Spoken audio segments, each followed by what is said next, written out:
তুমি যে এত দীর্ঘক্ষণ সময় বসে আছো, সে বসে থাকা সময়ের চাইতো আরো বেশি সওয়াব পেয়েছে। সুবহানাল্লাহ।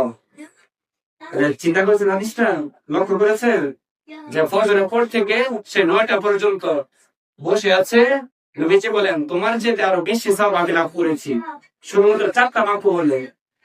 সে 4টা মাকরু কি? নবীজি বলেন সুবহানাল্লাহি ওয়া বিহামদিহি আদাদা খালকিহি ওয়া রিদা নাফসিহি ওয়া জিনাতা আরশিহি ওয়া মিদাদা কালিমাতি। সুবহানাল্লাহ।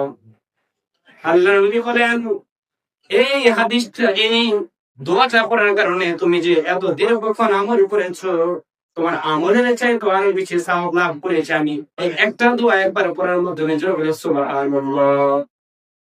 তারা নামাজের পরে এই দোয়াটা পড়েন।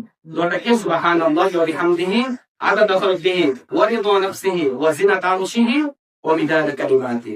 এটা গেল 7 নম্বর। তারপর 8 নম্বরে আসেন সুনান নাসাই as-সুনান আল-কুবরা 848, তাবারানী আল-মুআজামুল কাবীরের 7532 নম্বর হাদিস।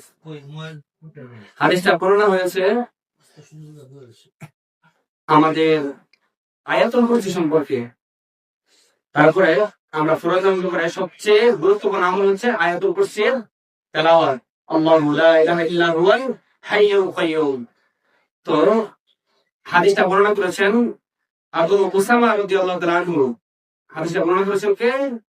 আবু উসামা রাদিয়াল্লাহু তাআলা আনহু।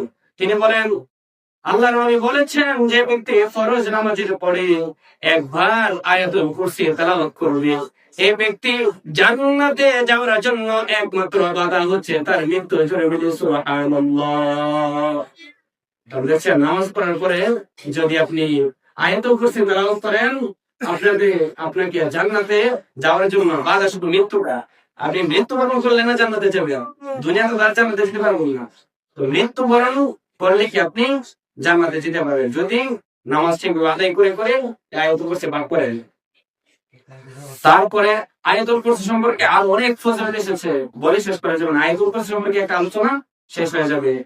এক সাহাবী আবু আইয়ুব আনসারী, উনি একটা কাঠের মধ্যে খেজুর শুকাতো। জিনেরা এসে কি এই খেজুরগুলো নিয়ে যেত, ওনাকে ডিস্টার্ব করতে।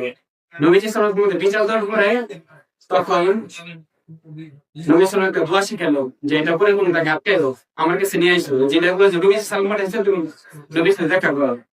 তখন আবু আইয়ুব আনসারী ওই দোয়াটা করে জিনকে আটকে দেওয়ার জন্য বলে আমি আর কখনো করবো না, আমাকে ছেড়ে দাও। নবীজি বলেন কই জিন কই? বলে ইয়া রাসূলুল্লাহ সে অনেক রিকোয়েস্ট করেছে।